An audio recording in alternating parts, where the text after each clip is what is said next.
Suite au blocage du port depuis plusieurs semaines et en particulier depuis le week-end dernier avec les croisiéristes, l'ensemble de la filière maritime s'est réuni avec l'UPE 13 pour savoir quelles étaient les mesures à entreprendre pour arrêter l'hémorragie. Et donc face à cette situation, il était décidé de créer un collectif qui reprenait à la fois les demandes des représentants des entreprises du port, mais aussi des salariés, puisque les salariés sont très mobilisés, mais aussi des collaborateurs ou des entreprises des filières extérieures. Les mots d'ordre qui ont été arrêtés sont les suivants. 1. Appel à la responsabilité de ces portiqueurs et de l'ensemble des 220 personnes du personnel du port qui ont des conditions de rémunération et des conditions de travail qui sont très acceptables. 2.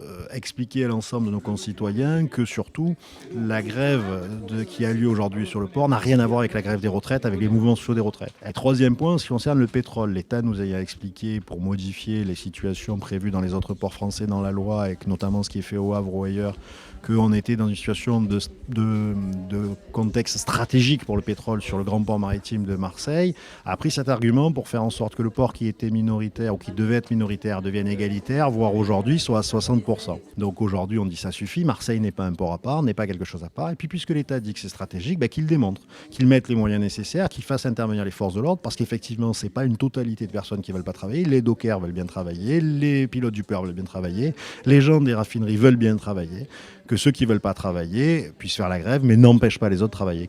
Qu'ils arrêtent de prendre en otage tous ceux qui se lèvent le matin et qui travaillent difficilement pour nettement moins de 4 000 € par mois et 18 heures par semaine. Je voudrais signaler quand même que M. Galeoté est isolé. C'est une structure CGT qui n'est pas soutenue par les autres CGT. Et aujourd'hui, il est au top 50, lui. Alors, il ne sait pas chanter, mais il fait chanter les autres. Il est soutenu par personne. Il bloque toute une population et toute une économie. C'est un scandale. Et ça, il faut le dénoncer. Les chiffres que vous avez parlent d'eux-mêmes. Enfin, ces chiffres doivent être publiés, doivent être commentés, doivent être mis en avant parce que aujourd'hui, où beaucoup de gens se posent des questions et où la solidarité est de mise, je pense qu'il y a un certain nombre de chiffres qui sont assez cruels à montrer.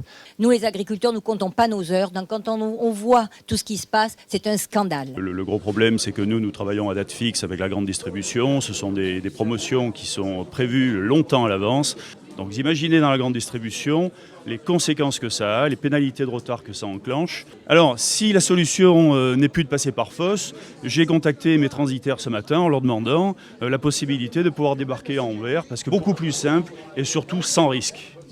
Quand on voit que les commerçants sur le territoire, la moyenne de leurs revenus, c'est autour des 2 000 €. Quand on voit qu'ils font 35 heures en moins de 3 jours, on se pose quand même des questions sur ces blocages, sur la justification de ces blocages. Ma situation, en fait, elle est dramatique. Je n'ai plus d'expédition, mon bureau est vide.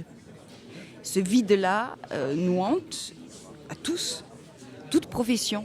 Je suis venue aujourd'hui et j'ai bien entendu que, effectivement, c'est une région qui est en train de mourir, si on écoute bien. Et c'est hors de question qu'une poignée de personnes nous fasse mourir, c'est pas possible.